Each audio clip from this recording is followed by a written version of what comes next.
बच्चों का ठीक है बच्चों। आज जो है हम आई हैव अ ड्रीम के शॉर्ट क्वेश्चंस को डिस्कस करेंगे। आई हैव अ ड्रीम, हमने इसकी कल ट्रांसलेशन को कंप्लीट किया था। आज मेरे बेटे हम इसकी जो है वो शॉर्ट क्वेश्चन को डिस्कस करेंगे। शॉर्ट क्वेश्चंस को आज हम डिस्कस करेंगे। ज़रा निकालिए, हमारे पास फर्स्ट क्वेश्चन है, what was the cause of Negroes discontentment and unrest. हबशियों की अदम इत्मीनान की क्या वजह थी? Negroes were discontented and unrest. Negro हबशी बेइत्मीनान और बेसकून थे बिकॉज दे वर हेटेड, उनसे नफरत की जाती थी, and deprived of their basic rights, और वो अपने बुनियादी हकूक़ से महरूम थे। They were treated as slaves, उन्हें ग़ुलामों जैसा सलूक किया जाता था, and were not free in their country, और वो अपने मुल्क में आज़ाद नहीं थे।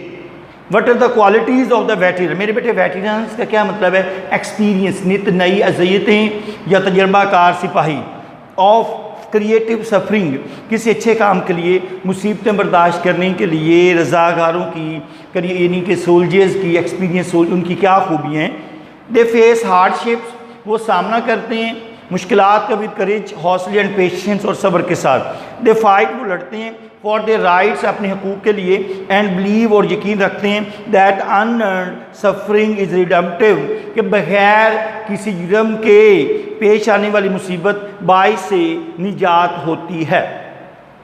What is the dream of Martin Luther King junior का क्या ख्याल है?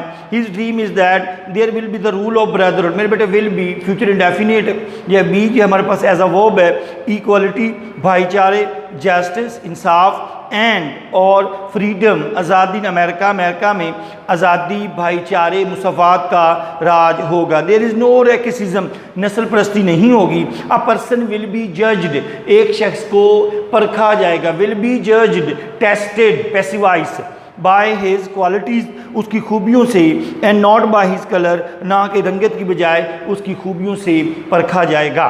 क्वेश्चन नंबर 4 देखिए, what should be the faith of Negroes. हबशियों का क्या अकीदा होना चाहिए? Negroes should believe that unearned suffering is redemptive. पीछे भी हमने पढ़ा है कि हबशियों को यकीन रखना चाहिए कि जुर्म के बगैर पेश आने वाली तकलीफ बाइस से निजात होती है। They should not lose heart, उन्हें हिम्मत नहीं आनी चाहिए, एंड और continue their struggle for their rights and freedom, और अपनी आज़ादी हकूक़ के लिए जिद्दोजहद जारी रखनी चाहिए। क्वेश्चन नंबर 5 देखिए, what was the necessity of pleading the case of नेग्रोज freedom. हबशियों की आज़ादी का मुकदमा लड़ने की क्या ज़रूरत थी? द नेग्रोज वर ट्रीटेड, सलूक किया जाता था, एज स्लेव्स, ग़ुलामों जैसा। दे वर डिप्राइव्ड, वो महरूम थे, ऑफ देयर बेसिक राइट्स, बुनियादी हकूक़, एंड फ्रीडम, और आज़ादी से महरूम थे। That's why it was necessary, ज़रूरी है, to plead the case of नेग्रोज freedom, कि वो यही वजह थी कि हबशियों की आज़ादी का मुकदमा लड़ना ज़रूरी था। What should be the criterion of judgement for a person. एक शख्स को परखने की कसौटी या क्या होनी चाहिए, क्या उसका क्राइटेरिया होना चाहिए? The criteria of judgement for a person should be fair and just, साफ और मुनसफाना होना चाहिए। A person should be judged, पीछे भी हमने मेरे बेटे पढ़ा है, a person should be judged by the qualities of his character, not by colour of the skin, उसकी जल्द की रंगत की बजाय उसके किरदार की खसूसियात से परखना चाहिए। Do the नेग्रोज enjoy liberty in all the parts of country.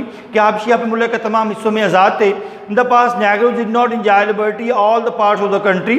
They were treated, वही बात, दे वर ट्रीटेड एज स्लेव्स, उन्हें ग़ुलामों जैसा सलूक किया जाता था। But now they have succeeded, अब वो कामयाब हो चुके हैं, इन गेटिंग देयर राइट्स, अपने हकूक़ हासिल करने में, ऑफ इक्वलिटी, बराबरी, एंड लिबर्टी, और आज़ादी के हकूक़, बराबरी के हकूक़ हासिल करने में कामयाब हो गए हैं।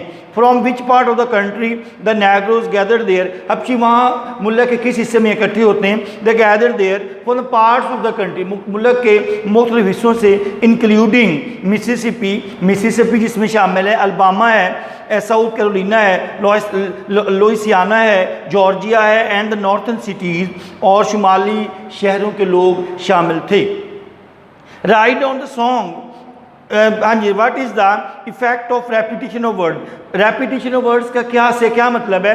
The technique of repetition of words की बार, रेपिटेशन का मतलब होता है बार बार जो है उसको दोहराना बात को, is use to leave the deep effect on the mind of the reader, जो कारी के जहन पर गहरा असर डालने के लिए इस्तेमाल किया जाता है। इट क्रिएट्स, क्या पैदा करता है? इंटरेस्ट, दिलचस्पी एंड एक्साइटमेंट्स और जोश व खरोश इन द स्पीच, तकरीर में।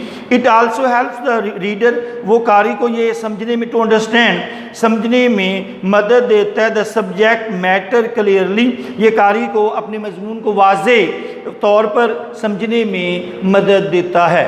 बेटा जी अब हमारे जो है वो शॉर्ट क्वेश्चन जो है वो कंप्लीट हो गए, तो इंशाल्लाह हम कल जो है वो चैप्टर नंबर 12 जो है वो स्टार्ट करेंगे, द गिफ्ट ऑफ मेजाई। ओके बच्चों, अल्लाह हाफिज़।